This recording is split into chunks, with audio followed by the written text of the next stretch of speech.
Sigmund Freud को मनोविश्लेषण का जनक माना जाता है।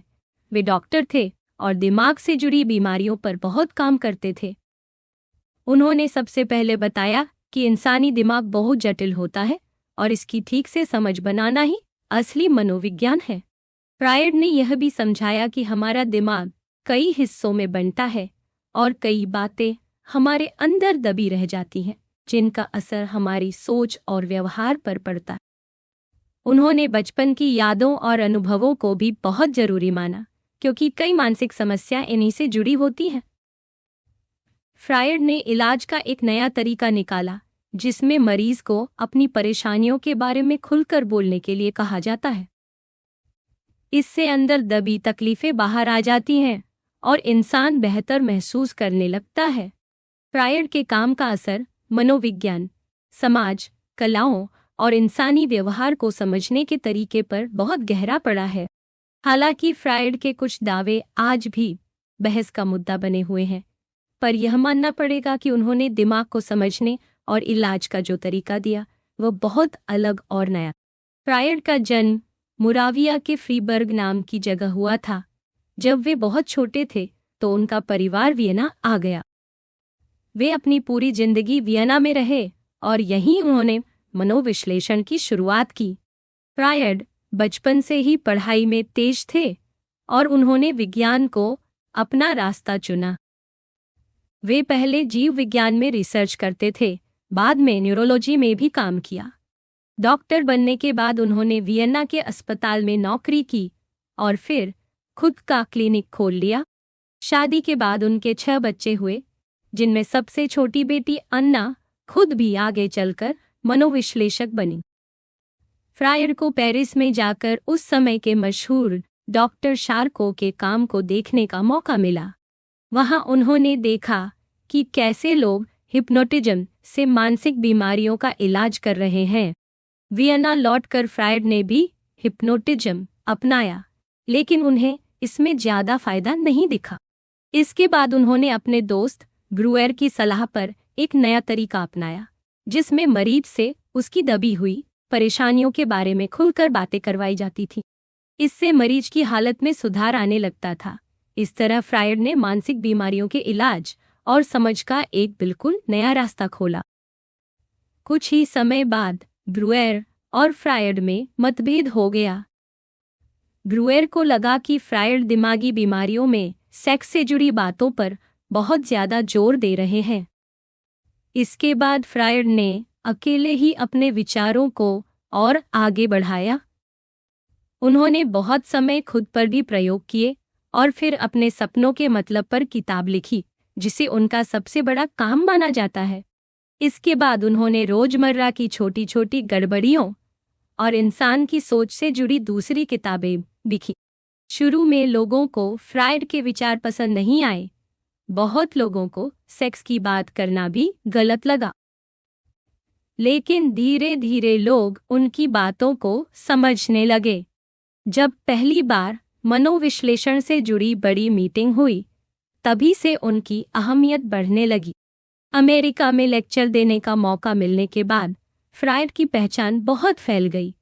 फिर तो वे लगातार लिखते और सिखाते रहे। उन्होंने दिमाग के 3 हिस्सों की बात भी रखी, जो बाद में बहुत मशहूर हो गई। फ्रायड के साथ कई बड़े लोग जुड़े, लेकिन कुछ समय बाद वे अपने अलग रास्ते पर चले गए।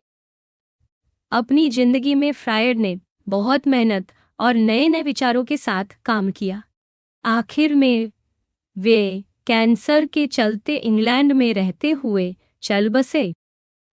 फ्रायड के विचार बहुत अलग थे, लेकिन उन पर दूसरे लोगों और माहौल का भी असर रहा, जैसे कि डॉक्टर शार्को और ब्रूएर का असर उनकी सोच में दिखता है। फ्रायड का खुद का परिवार भी बड़ा था, जिसमें सौतेले भाई बहन थे। अपने पिता की मौत के बाद फ्रायड को बहुत झटका लगा और उसी दौर में उन्होंने अपने सपनों को समझना शुरू किया। उन्हें अपने पिता से प्यार भी था और कभी कभी नाराजगी और शर्म भी महसूस होती थी। अपने सपनों और परिवार के रिश्तों को समझते हुए उन्होंने ओडिपस कॉम्प्लेक्स का विचार सामने रखा, जिसमें बच्चे के मन में माँ बाप के लिए अलग अलग भावनाएं होती हैं। फ्रायड के समय में विज्ञान का नजरिया भी बदल रहा था। डार्विन के विचारों का उस समय बड़ा असर था, जिसमें बताया गया था कि इंसान भी जानवरों की तरह ही प्रकृति का हिस्सा है। इससे इंसान को भी विज्ञान के तरीके से समझना आसान हो गया। फ्रायड ने भी इसी सोच को अपनाया और इंसान के व्यवहार को समझने और उसके कारण जानने के लिए विज्ञान का सहारा लिया। फ्रायड के सोचने के तरीके पर भौतिकी का भी बहुत असर पड़ा। उस समय विज्ञान में यह बात मानी जाने लगी थी कि हर चीज में एक तरह की ऊर्जा होती है जो खत्म नहीं होती, बस एक जगह से दूसरी जगह चली जाती है। फ्रायड के गुरु ब्रूके का भी यही मानना था कि इंसान भी एक ऊर्जा सिस्टम की तरह है, जैसे कोई भी दूसरी चीज होती है। फ्रायड ने यह बात जल्दी ही अपनाई और आगे बढ़कर कहा कि इंसान की सोच और उसके दिमाग में भी एक खास तरह की ऊर्जा होती है, जिसे वे मानसिक ऊर्जा कहते थे। उन्होंने माना कि हमारे अंदर जो भी बदलाव आते हैं या जैसा हमारा व्यवहार बनता है, वह इसी मानसिक ऊर्जा के कारण होता है। यही बात फ्रायड के मनोविश्लेषण के सिद्धांत की सबसे जरूरी नींव है। फ्रायड की सोच थी कि इंसान के दिमाग का बहुत बड़ा हिस्सा छुपा हुआ होता है, जिसे हम अनजाने में जीते हैं। वे मानते थे कि हमारा ज्यादातर व्यवहार उन्हीं छुपी हुई बातों से तय होता है, जिनका हमें खुद भी पता नहीं होता। फ्रायड ने कहा कि जब कोई इंसान बिना किसी वजह के अजीब व्यवहार करता है, तो उसकी असली वजह उसकी छुपी हुई मानसिक स्थिति होती है। जैसे कभी कभी हम बोलते समय या लिखते समय गलती कर देते हैं, या कोई सपना आता है, तो उसके पीछे भी हमारे दिमाग की छुपी बातें काम करती हैं। इससे यह समझ आता है कि हमारी सोच और फैसले उतने आज़ाद नहीं हैं जितना हम समझते हैं। दरअसल हमारे अंदर बहुत सी छुपी हुई इच्छाएं और भावनाएं होती हैं जो हमें खुद भी नहीं पता, लेकिन वही हमारे कामों को दिशा देती है। फ्रायड का मानना था कि दिमाग सिर्फ वो नहीं है जो हमें दिखता है या महसूस होता है, बल्कि उसका बड़ा हिस्सा ऐसा है जिसे हम बिना समझे जीते रहते हैं, ठीक वैसे ही जैसे बर्फ का पहाड़ पानी के नीचे छुपा रहता। फ्रायड का मानना था कि इंसान के दिमाग में काम करने की असली ताकत उसकी इच्छाएं होती हैं। ये इच्छाएं ही हमारे सारे कामों को आगे बढ़ाती हैं। फ्रायड ने इच्छाओं को दो हिस्सों में बांटा, एक वो जो जीवन से जुड़ी है और इंसान को खुश रखने की कोशिश करती है, और दूसरी वो जो कभी कभी खुद को या दूसरों को नुकसान पहुंचाने की ओर ले जाती है। उन्होंने ये भी बताया कि हर काम की वजह सिर्फ सेक्स नहीं होती, लेकिन इंसानी व्यवहार में इसका बहुत बड़ा रोल है। फ्रायड का कहना था कि इंसान में यह ऊर्जा बचपन से ही मौजूद रहती है और उम्र के साथ बदलती रहती है। उन्होंने यह भी बताया कि शरीर से मिलने वाला कोई भी सुख उसी ऊर्जा का हिस्सा है। फ्रायड ने इंसानी व्यक्तित्व के बनने को समझाने के लिए यह बताया कि बचपन के अनुभव बहुत मायने रखते हैं। उनका मानना था कि बच्चा पैदा होते ही शारीरिक सुख पाने की कोशिश करता है। शुरुआत में बच्चा मुंह से दूध पीकर सुख पाता है, इसे फ्रायड ने मौखिक अवस्था कहा। इसके बाद बच्चा पेट साफ करते समय आनंद महसूस करता है, इसे गुदा अवस्था कहा गया। फिर बच्चा अपने निजी अंगों में रुचि लेने लगता है और माँ बाप के प्रति अलग अलग भावनाएं आती हैं। लड़का माँ की ओर आकर्षित होता है और पिता से डरता है, इसको ओडिपस कॉम्प्लेक्स कहा गया। इस वजह से बच्चे के मन में डर और अपराध बोध आता है और वह अपनी भावनाओं को दबा देता है। आमतौर पर बच्चा कुछ समय बाद अपने जैसे माता पिता से खुद को जोड़ लेता है और उसकी भावनाएं शांत हो जाती हैं। यह सब बचपन के 5 साल की उम्र तक होता है। इसके बाद बच्चा कुछ समय के लिए इन भावनाओं को दबा देता है और किशोरावस्था में फिर से बदलाव आने लगते हैं। फ्रायड के मुताबिक ये सारे बदलाव और टकराव बच्चे के मानसिक विकास के लिए जरूरी हैं। अगर इनमें कोई समस्या आ जाए या कोई टकराव हल न हो पाए, तो बड़े होने पर मानसिक दिक्कतें आ सकती हैं। बहुत सारी परेशानियों की जड़ बचपन के इन टकरावों में ही छुपी होती है। फ्रायड ने दिमाग को 3 हिस्सों में बांटा, ईड, ईगो और सुपर ईगो। ईड वह हिस्सा है जहां सबसे गहरी इच्छाएं और जरूरतें छुपी रहती हैं, जो तुरंत पूरा होना चाहती हैं। सुपर ईगो वह हिस्सा है जिसमें हमारे मन में समाज और परिवार की सिखाई गई बातें और नियम होते हैं। ईगो दिमाग का वो हिस्सा है जो दोनों के बीच संतुलन बनाता है और हमें सही गलत का एहसास कराता है। इन तीनों के आपस के टकराव से ही हमारा व्यवहार बनता है।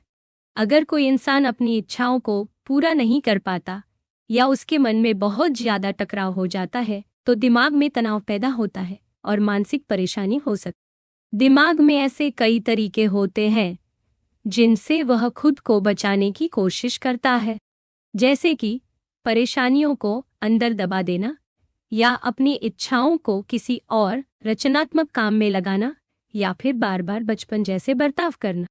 फ्रायड के हिसाब से जब ये टकराव सुलझ नहीं पाते तो मानसिक बीमारियां जन्म ले सकती हैं।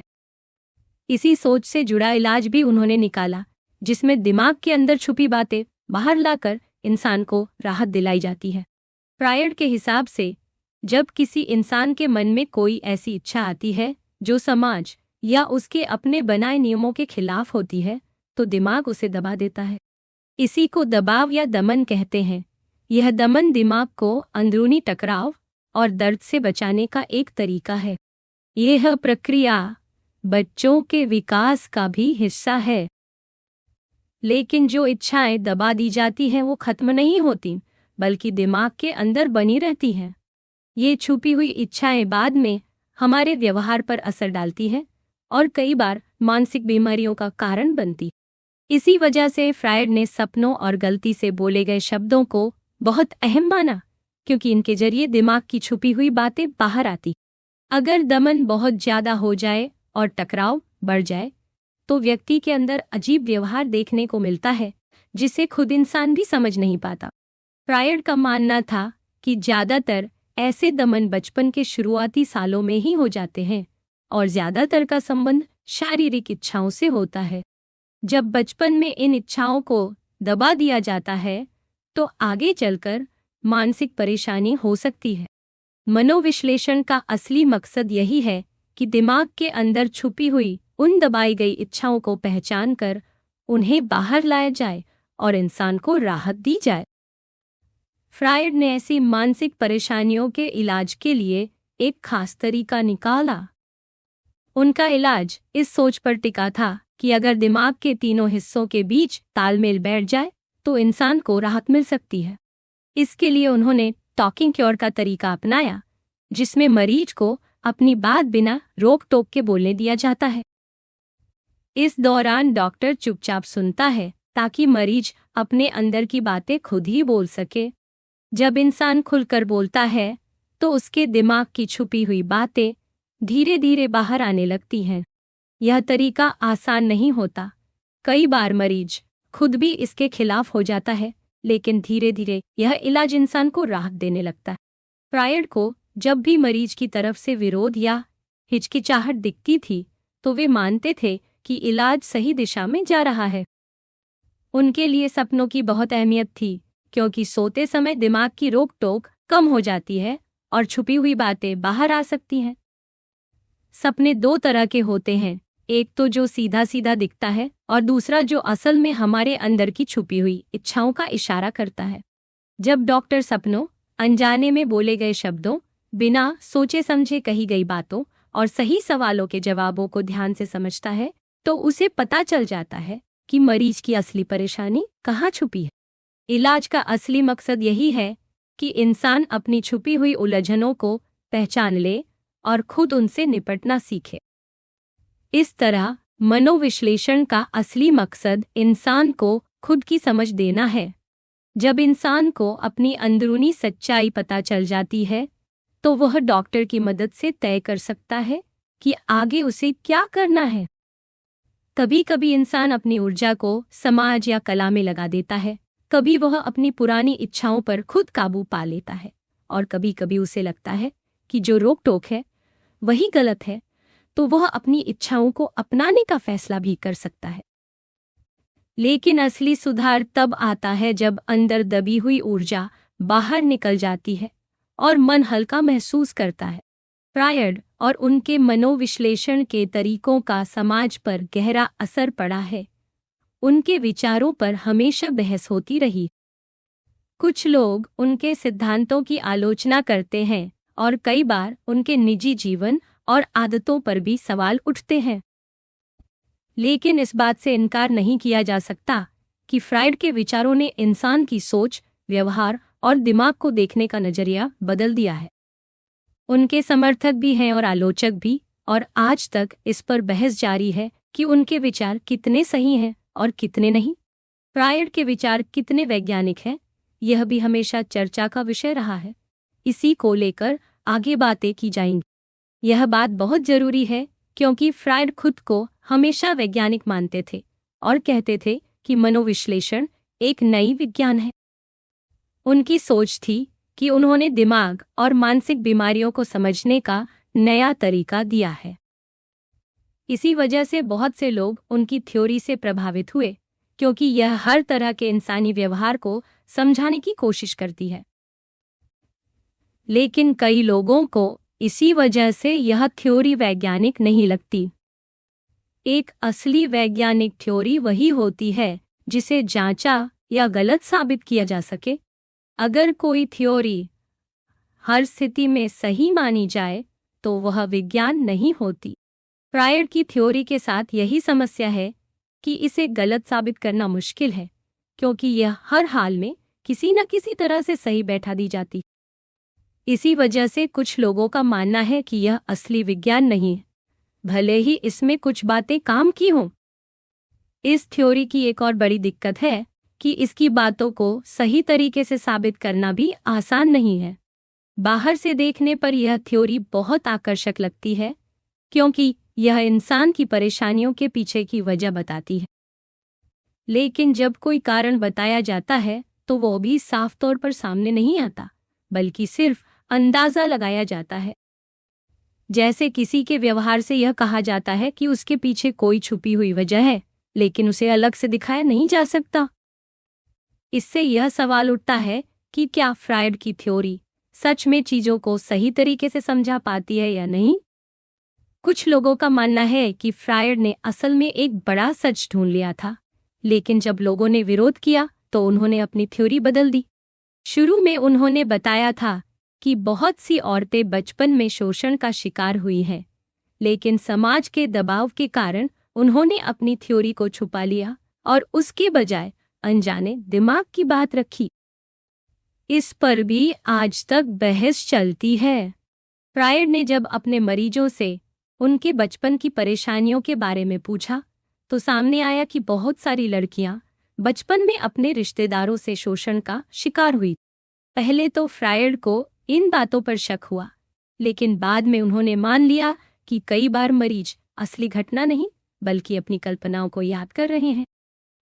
इसी सोच से ओडिपस कॉम्प्लेक्स का विचार आया।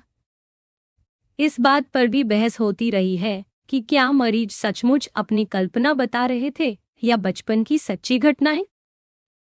कई आलोचकों का कहना है कि फ्रायड ने समाज में बच्चों के साथ होने वाले शोषण को छुपा दिया और उसकी जगह अनजाने दिमाग की थ्योरी को सामने रखा। अगर यह सच है तो यह फ्रायड और उनके समर्थकों के लिए सबसे बड़ी आलोचना है। आज भी ये बातें चर्चा में रहती हैं। कुछ लोग मानते हैं कि दबे हुए दर्द और यादों के कारण लोग बड़ी होने पर अपनी पुरानी तकलीफें याद करते हैं और इसी वजह से कई परिवारों में रिश्ते खराब हो जाते हैं। कई बार ऐसे आरोप भी लगे कि जिन यादों की बात की गई वे सच नहीं बल्कि इलाज के दौरान बनी झूठी यादें हैं। इसी वजह से दमन की थ्योरी पर भी सवाल उठते हैं। लेकिन खुद फ्रायड ने कभी भी दमन की थ्योरी को इस हद तक नहीं बढ़ाया था कि वह असली शोषण तक पहुंच जाए। अगर फ्रायड की थ्योरी को विज्ञान न भी माना जाए तब भी यह जरूरी नहीं कि उससे इलाज का फायदा न मिले। किसी भी इलाज की असली उपयोगिता इसी में है कि वह मरीज को राहत दे सके। मनोविश्लेषण से जुड़े इलाज से कुछ लोगों को फायदा हुआ, लेकिन जब तुलना की गई तो ऐसा भी देखा गया कि बिना इलाज के भी कई लोग खुद ही ठीक हो गए या किसी और इलाज से उन्हें आराम मिल गया। इसलिए मनोविश्लेषण कितना कारगर है, इस पर अभी भी बहस चल रही है और इस पर कोई एक राय बनना मुश्किल है।